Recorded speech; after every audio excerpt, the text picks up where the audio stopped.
Ceci est un dernier hommage à celle qui m'a tant appris, à celle qui était là quand j'étais seul, abandonné de tous, à celle qui m'a fait sourire quand je la voyais, à celle qui a su me réconforter, à celle qui a eu ma confiance, à celle qui me connaissait le mieux, à celle qui a su garder mes secrets, mon âme sœur, ma moitié, ma raison de vivre, Anaka, 15 ans de complicité, mon labrador, à celle qui était toujours là dans mes nuits d'insomnie, Sophie la girafe, à ceux qui m'ont transmis mes valeurs, Simba, Bagheera, Cro-Blanc, à ceux qui m'ont enseigné et m'ont fait réfléchir, corbeaux et renards, loups, agneaux, lièvres et tortues, à tous ces héros, je dédie ces mots.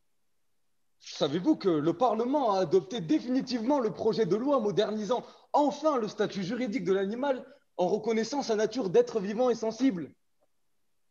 Cette modification historique du Code civil est l'aboutissement de 10 ans de réflexion et de 10 mois de débats parlementaires. Et pourtant, en 2020, on constate toujours de nombreuses actions de maltraitance animale. Certains crient au scandale. Quand cette cruauté va-t-elle cesser? D'autres versent des larmes de crocodile. C'est malheureux, c'est affreux. Les autres résignés concluent. C'est sûr, l'homme est un loup pour l'homme. Triste fatalité. Mais bien sûr que personne n'est d'accord avec la maltraitance, mais tout le monde y contribue tranquillement, sereinement, en toute impunité. Je ne vous parlerai pas des souris sacrifiées pour que je puisse avoir un teint éclatant.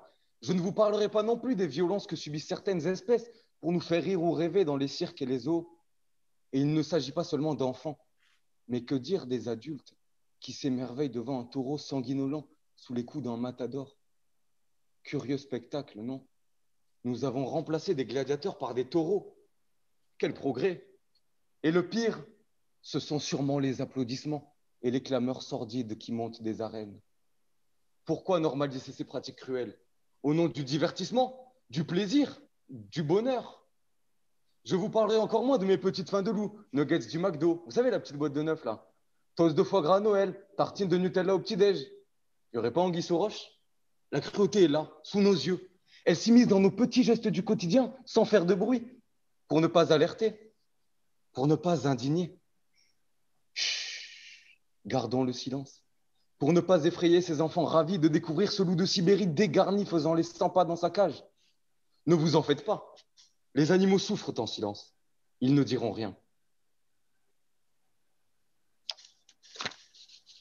Qui l'emportera dans ce combat inégal? Taureau ou torero? Industrie agromondialisée ou gallinacée? Chimpanzé de Guinée ou braconnier? Notre plaisir ou notre responsabilité collective? J'entends déjà certains me rétorquer. Comment osez-vous parler de cette souffrance alors que la maltraitance touche les enfants, les femmes, les handicapés, nos anciens? Savez-vous que le taux de harcèlement à l'école s'élève à 12% au primaire, 10% au collège et 4% au lycée? Derrière ces chiffres, des noms, des vies brisées. 23 février 2013, Marion Fraisse, 13 ans, n'a pas supporté cette souffrance. Elle s'est donné la mort. Un être sensible n'a pas été protégé. Et malheureusement, la situation ne s'améliore pas. Dans nos rues, aujourd'hui à Toulouse, plus de 5000 SDF doivent affronter la crise sanitaire seuls. Là, cette nuit, place Saint-Cernin, 2 degrés. Protection d'êtres sensibles, me dites-vous? Pendant que je vous parle, chacun se questionne. On se regarde en chien de faïence, on saute du coq à l'âne et on finit par noyer le poisson. Parce que choisir quel combat? Quelle priorité parmi les enfants martyrisés, les vieillards battus, les animaux torturés?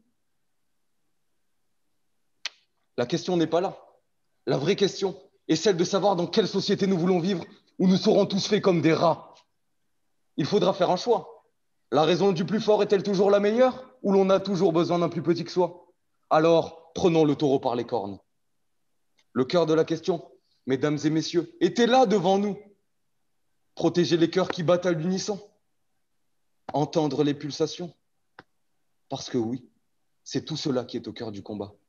Protéger le cœur qui aime, le cœur qui pleure, le cœur qui rit. C'est bien cela, la vie. Merci.